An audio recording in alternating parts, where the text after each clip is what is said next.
By 1914, the idea of empire has become the only way that politicians, that they can imagine politics can operate, right? The idea of imperial expansion comes to be seen as the reason for states to exist. Now, it is within the context of these expanding European empires that eventually there's nowhere else to expand except into the territories already controlled by other empires. I have a table here of the estimated defense and military spending among 7 major nations between 1908 and 1913, okay? This is converted to US dollars.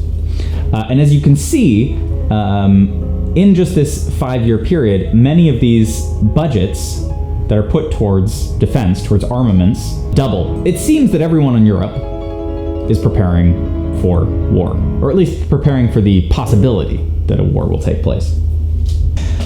It just so happens that Archduke Franz Ferdinand, the heir to the throne of the Austrian crown, is assassinated in Sarajevo by Serbian nationalists. This is then used by Austria as basically a justification to invade and destroy Serbia, which it now sees as an existential threat. Russia, the ally of Serbia, is not willing to see this happen. So the ultimatum that Austria makes to Serbia is issued on the 23rd of July, 1914. But Austria already begins mobilizing its armed forces, even before it has officially issued this ultimatum. Russia notices this and begins mobilizing its forces. Germany, meanwhile, is making preparations for the Schlieffen Plan. Germany's generals had been preparing for a conflict like this for a very long time.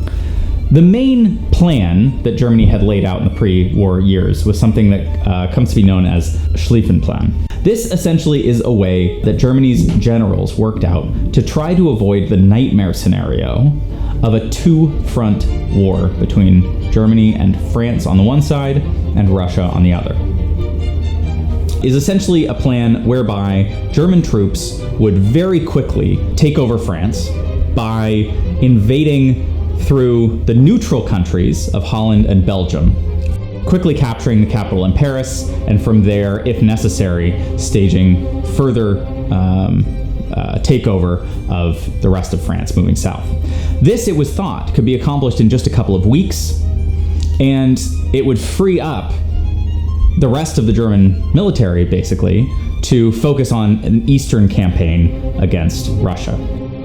The United Kingdom was sort of the wild card in all of this. It was understood that Germany on the continent, major military power, this power that is growing at an incredibly fast rate. So Britain basically loosely aligns itself with France and Russia, and their hand is forced to enter a war that they really didn't want to participate in when Germany sort of pulls the trigger, attempts to enact the Schlieffen Plan, and invades France from the north.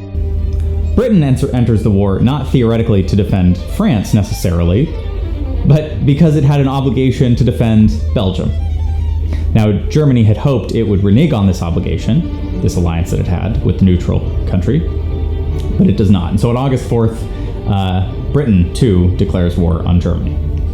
Okay, so you have this situation where you have on one side France, Britain, and Russia. You have the other side Austria, Germany, and I should point out Italy is also aligned with the Austrians and the Germans. And all of this is basically over the status of Bulgaria, Serbia, and Bosnia. And all of a sudden, Germany's greatest fear of a two-front war is realized.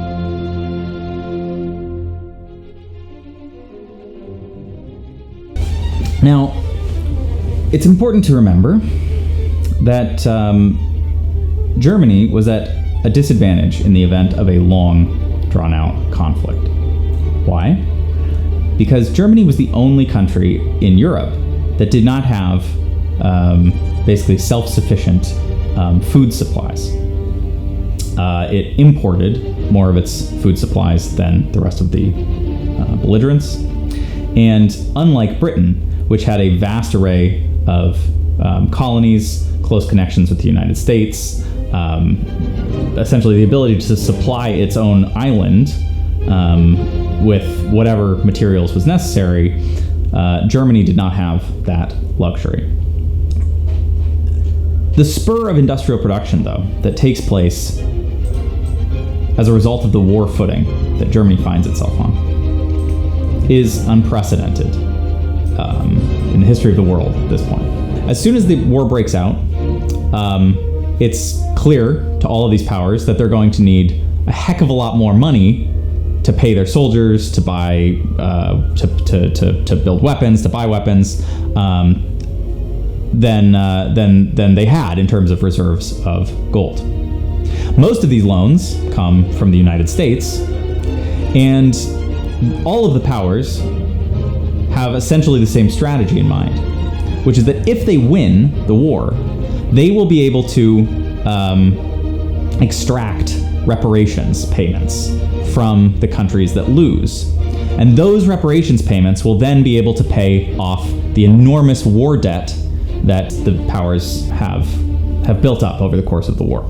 So this means that there is suddenly an enormous amount of money sloshing around Europe for industrial production. And it is, in many ways, the First World War that leads to the final phase of the Industrial Revolution.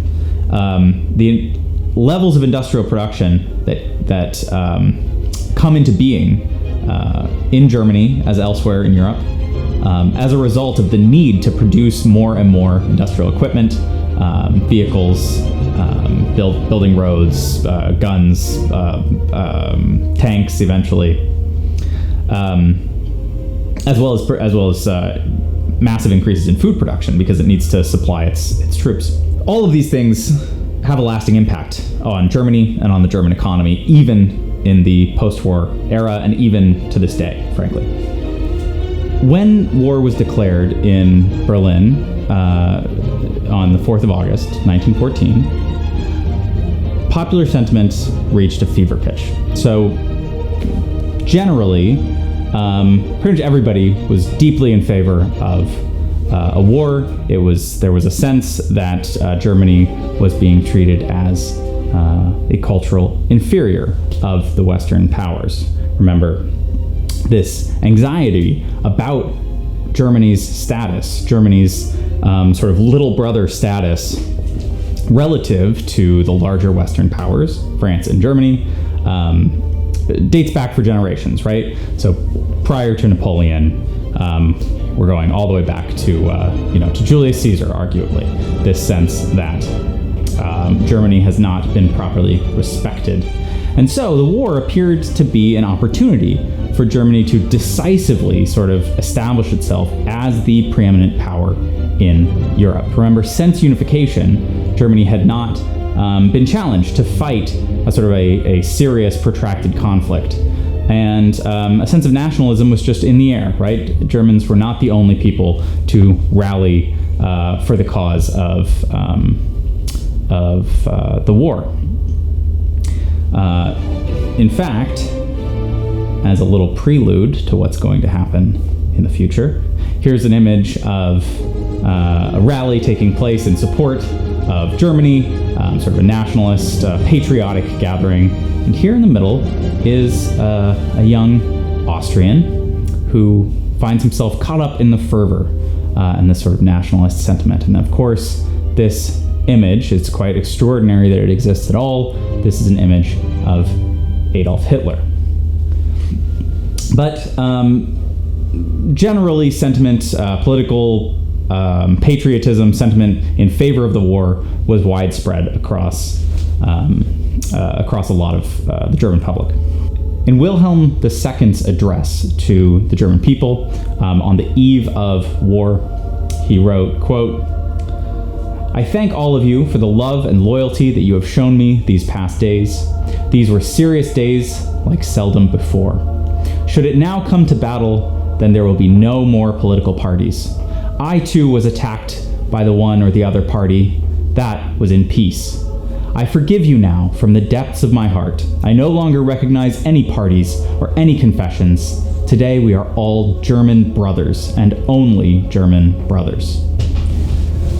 Now, the conflict that ensues ends up being anything but short, anything but decisive, and certainly anything but glorious for basically any of the powers involved.